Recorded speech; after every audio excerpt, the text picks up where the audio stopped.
Matthieu chapitre 23, 37 à 39.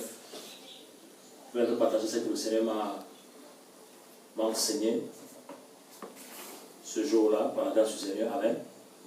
Parce que nous savons que le Saint-Esprit nous conduit dans toute la vérité. Il nous éclaire.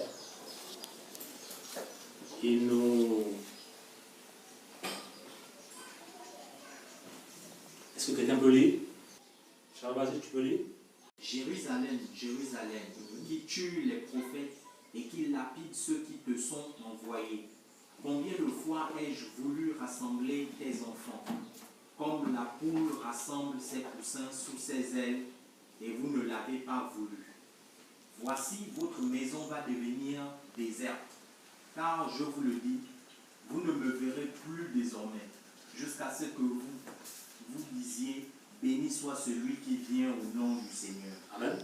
Regardez un peu, le Seigneur a commencé à m'enseigner sur ce texte-là, et j'ai vraiment béni le Seigneur parce que seul le Saint-Esprit peut nous éclairer. Il dit, Jérusalem, Jérusalem, qui tue les prophètes et qui lapide ceux qui te sont envoyés. Amen. Donc ici, nous comprenons deux choses. Il y a deux choses qui se passaient à Jérusalem. Amen. Il y avait les prophètes qui étaient tués et les prophètes qui étaient lapidés. Alléluia. Donc ça veut dire que si on tue un prophète, si on lapide un prophète, si on rejette un prophète, ça veut dire qu'on rejette le message que le Seigneur a envoyé. Alléluia. Parce que les messagers du Seigneur viennent avec le message du Seigneur. Amen. Les messagers de l'Orim viennent avec le message du temps, le message qui nous délivre. Parce que la Bible nous dit que vous connaissez la vérité et la vérité nous rendra libre.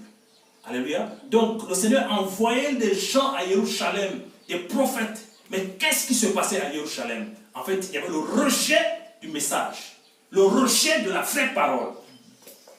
Alléluia.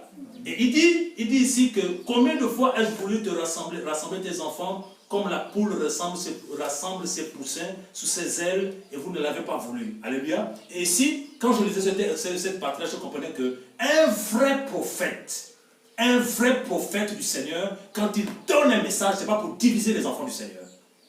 Alléluia. Quand un vrai messager donne un message, c'est pour davantage unir les enfants du Seigneur dans l'esprit.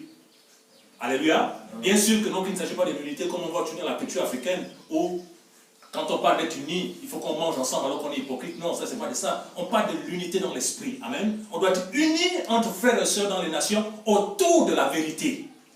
Alléluia. Autour de la parole. On doit être unis dans l'esprit. Et si on est unis dans les liens de l'esprit, nous sommes les uns et les autres manifestés par l'amour. On a l'amour de Yeshua envers les uns et les autres. Alléluia. Il dit ici, au verset 38, voici que votre maison vous est laissée déserte.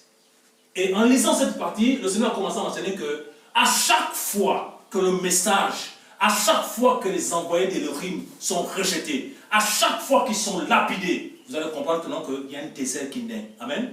Pourquoi? Parce que, en fait, le message du Seigneur apporte la pluie, la parole. Amen. Ici, le désert n'est pas forcément le désert physique, ça peut être un désert spirituel. Amen. Voilà, la famine de la parole. Et quand on parle de désert, ça veut dire qu'il n'y a plus la pluie.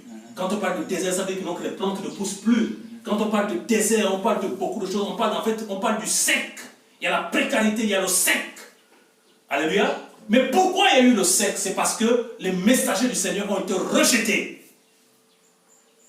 Alléluia. Ça veut dire qu'à chaque fois que le message du Seigneur est rejeté, en fait, c'est le désert qui arrive. À chaque fois que les envois du Seigneur sont rejetés, en fait, c'est le désert qui arrive. Voilà pourquoi vous remarquez que même la parole que nous avons reçue là, vous allez voir que les hommes et les femmes qui ont rejeté ça de manière consciente, il y a un désert dans leur vie. Il y a le sec. Alléluia. Si un message vient du Seigneur, si un message vient de l'Orim et qu'on le rejette dans nos vies, nous n'allons pas fleurir, mais il y aura le désert, il y aura le sec, et nous allons aller nulle part. Alléluia. Et c'était le cas de Jérusalem. Ils ont lapidé les prophètes. Ils ont tué les prophètes. Aujourd'hui, on peut prendre Jérusalem par rapport à une vie. Amen. De quelqu'un qui a refusé un message. De quelqu'un qui a refusé la parole véritable du Seigneur. Aujourd'hui, sa vie n'avance plus. Amen. Sa vie ne décolle plus. Sa vie ne fleurit plus. Parce qu'il a rejeté le message du Seigneur. Parce qu'il a rejeté la parole véritable du Seigneur. Alléluia. Voilà pourquoi on doit faire attention.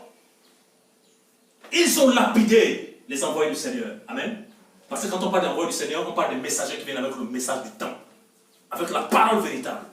Ils sont lapidés. Et aujourd'hui, même si on ne te lapide pas par physiquement, on peut te lapider par la langue. Dans le livre de Yéméa, on parle de celui de tuons-le avec la langue. C'est ça, non? Voilà, on peut te tuer avec la langue. Et on doit comprendre aussi, à travers ce texte-là, que les vrais prophètes, on les tue avec la langue. On les salit avec la langue. Alléluia. Donc, en tant que prophète du Seigneur, en tant que messager du Seigneur, il faut t'attendre à être lapidé, à être tué.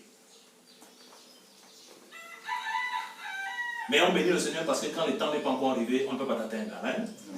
Parce que celui qui veille sur nous, il est puissant, il est glorieux, il est magnifique. Alléluia. Amen. Tant que le Seigneur n'a pas fini avec toi et que tu le crains, rien ne t'arrivera. Rien. Quand le Seigneur a commencé à m'enseigner sur ce texte-là, à partir de 1h17, je dis Seigneur, je te bénis, je te rends grâce. Parce que tu es un miséricordieux.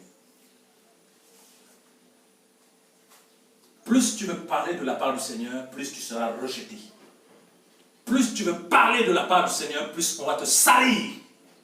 Plus tu veux parler de la part du Seigneur, plus on va t'accuser faussement. Alléluia. Voilà. Voilà pourquoi le Seigneur pouvait dire que non, que si on fait ces choses-là, au bois vert, plutôt faisons au bois sec.